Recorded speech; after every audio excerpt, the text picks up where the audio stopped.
Assalamualaikum warahmatullahi wabarakatuh. Selamat pagi semuanya. Kali ini saya akan mempresentasikan tentang kewirausahaan di bidang teknologi informasi. Yang pertama adalah latar belakang, yaitu yang pertama, wirausaha sebagai salah satu alternatif bekerja dan membuka peluang kerja. Jadi para lulusan IT sekarang ini dapat juga membuka usaha sendiri di samping dia bekerja pada perusahaan-perusahaan yang sudah ada. Lalu yang kedua, IT merupakan bidang yang terus berkembang dan dibutuhkan masyarakat. Jadi wirausaha tadi atau usaha yang dikembangkan lulusan-lulusan IT tadi, dia mengacu pada kebutuhan masyarakat luas. Jadi masyarakat sepanjang zaman akan mempunyai kebutuhan-kebutuhan yang terus berlanjut. Nah, itulah peluang usaha yang dimiliki para lulusan-lulusan IT tersebut. Di samping mereka juga bekerja pada orang lain, seperti itu. Lalu yang kedua, yaitu beberapa wirausaha di bidang teknologi informasi. Yang pertama yaitu pengembangan perangkat lunak aplikasi atau software house. Ya, jadi nanti para lulusan IT tersebut mereka membuat suatu kelompok. Nah, kelompok tersebut bisa membuat aplikasi-aplikasi tertentu yang manakala dibutuhkan masyarakat mereka sudah ada. Jadi mereka juga melihat peluang-peluang atau istilahnya yang dibutuhkan masyarakat itu apa gitu. Nah, jadi nanti mereka membuat aplikasi yang dibutuhkan masyarakat tersebut. Nah, seperti itu. Yang kedua adalah distributor dari produk-produk IT baik hardware ataupun software. Jadi kalau yang bidang kedua di sini mereka hanya distributor dari para produsen ke konsumen. Jadi mereka hanya menjual, seperti itu. Yang ketiga itu training dan pendidikan di bidang IT. Yang ketiga ini mereka seolah-olah atau bisa dikatakan sebagai guru ya. Jadi mereka istilahnya mendidik para lulusan IT tersebut supaya bisa membuat atau bisa mengembangkan. Nah, bisa mengembangkan produk-produk IT yang sudah ada ataupun menciptakan yang baru ya, seperti itu. Nah, ini adalah kemampuan yang harus dimiliki oleh seorang wirausahawan di bidang teknologi. Yang pertama adalah tentunya kemampuan dalam bidang teknis yang cukup baik mengenai produk. Nah, ini tentunya kita juga harus mengetahui apa itu teknologi informasi dan segala sesuatu yang berkaitan dengan IT tersebut. Nah, serta pengembangannya ke depannya. Lalu yang kedua, bisa memahami keuangan. Nah, ini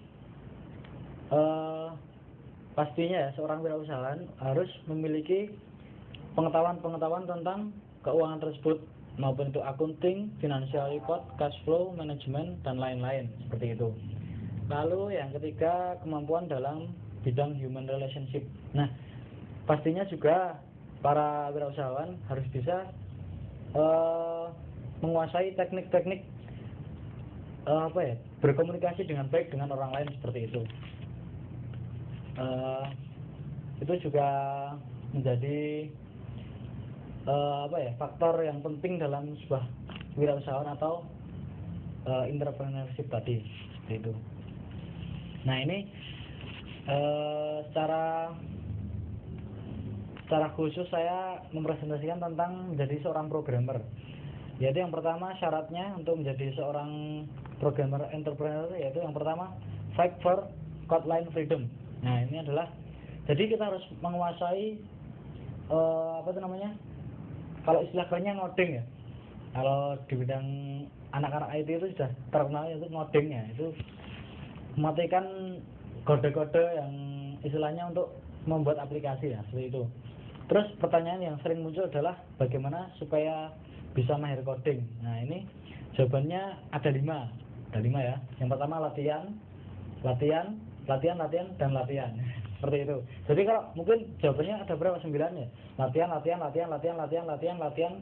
latihan, seperti itu ya. Jadi kalau pengen bisa coding ya latihan seperti itu. Terus yang kedua, browsing for learning and researching. Nah itu istilahnya kita browsing di internet. Nah itu biar kita internet itu menggunakan, istilahnya digunakan untuk hal-hal yang positif gitu. Nah jadi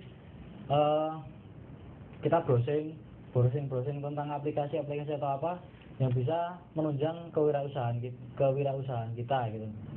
Terus yang kedua, kreativitas maya. Jadi setelah kita browsing kita dapat banyak ilmu tadi, kita sudah serap, kita pahami, nah kita kembangkan gitu. Nah kalau sudah bisa kita serap, kita kembangkan supaya bisa menjadi produk-produk yang baru seperti itu, yang mungkin orang lain belum memilikinya seperti itu ya. Terus nah ini yang keempat, blogging for personal branding. Jadi dapat tahu blog ya, itu kita gunakan gitu loh untuk mempromosikan diri kita gitu loh. Ya ini saya gitu, saya ada programmer seperti itu ya. Mungkin yang kurang percaya diri, orangnya malu-malu, bisa menggunakan blog untuk promosi diri sendiri. Terus yang kelima adalah be an entrepreneur. Nah kalau blog tadi sudah menyebar luas kemana-mana, kita akan banyak pelanggan. Nah itulah manfaat dari promosi blogging tadi. Terus kalau sudah seperti itu, maka kita sudah bisa disebut dengan seorang entrepreneur. Nah lalu kita sudah mulai berpikir untuk masuk jalur yang lebih istilahnya lebih, ya ini perusahaan saya gitu loh. Nah itu jadi kita bisa mendirikan PT atau CV, sewa kantor, dan mengajak teman-teman kita yang istilahnya masih pada mencari pekerjaan untuk bekerja bersama kita seperti itu. Nah ini adalah 10 langkah memulai wirausahawan di bidang IT ya. Yang pertama, identifikasi diri dan lingkungan. Jadi kita harus mengetahui diri sendiri kita ini, dan juga lingkungan sekitar itu membutuhkan apa aja seperti itu. Terus pilih partner dan tema produk. Jadi kita harus memilih partner yang cocok dengan kita, jadi yang memiliki skill dan juga memiliki keloyalan seperti itu. Lalu pilih produk. Kita harus memilih produk mana yang tepat buat kita gitu. Maksudnya biar kewirausahaan kita itu berjalan dengan lancar seperti itu. Lalu memperbaiki desain. Kan kalau kita sudah menyebar luas gitu, istilahnya banyak juga masukan-masukan, kritik, saran. Nah itu kita terima, lalu kita rombak lagi apa yang perlu kita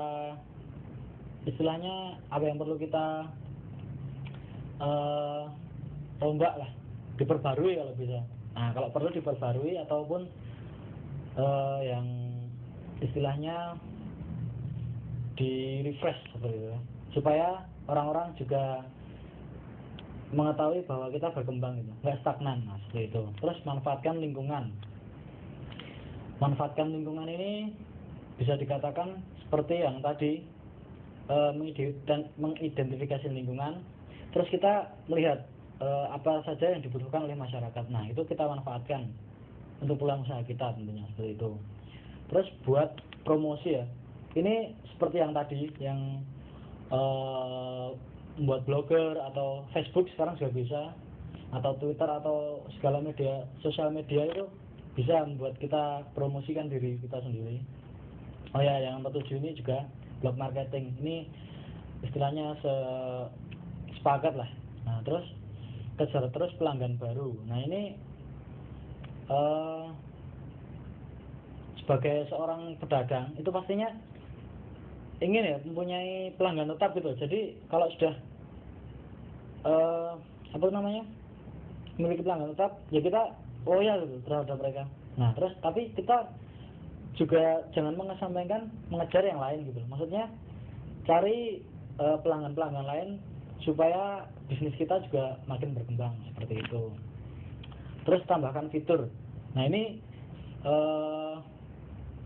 hampir sama dengan yang perbaiki desain tadi. Mungkin dari masukan-masukan tadi ada fitur-fitur yang istilahnya kurang memuaskan, maksudnya kurang pas dengan apa yang diinginkan masyarakat luas. Nah itu kita perbaiki dari situ. Terus matangkan produk dan mulai berpikir untuk membuat produk lain. Nah, ini adalah langkah terakhir untuk menjadi wirausahawan di bidang teknologi dan informasi. Jadi, kalau kita sudah punya produk dan itu sudah menyebar luas dan itu disukai masyarakat istilahnya. Nah, maka kita juga harus bisa menciptakan produk-produk baru seperti itu. Jadi nanti masyarakat tidak bosan lah istilahnya seperti itu. Jadi kita bisa menciptakan yang baru, mungkin pelanggan yang setia tadi bisa mulai istilahnya melihat produk baru, mencoba, ternyata bagus. Nah, mungkin itulah rezeki kita yang selanjutnya seperti itu. Nah, ini penutup dari 2 buah film ya. Yang pertama Antitrust. Every student who works on the garage is potentially become a competitor in this business. Nah, seperti itu. Bahasa Indonesianya saya tidak tahu ya. Lalu kutipan dari I Am Legend. Nah, ini berlombalah untuk menjadi legenda. I am legend.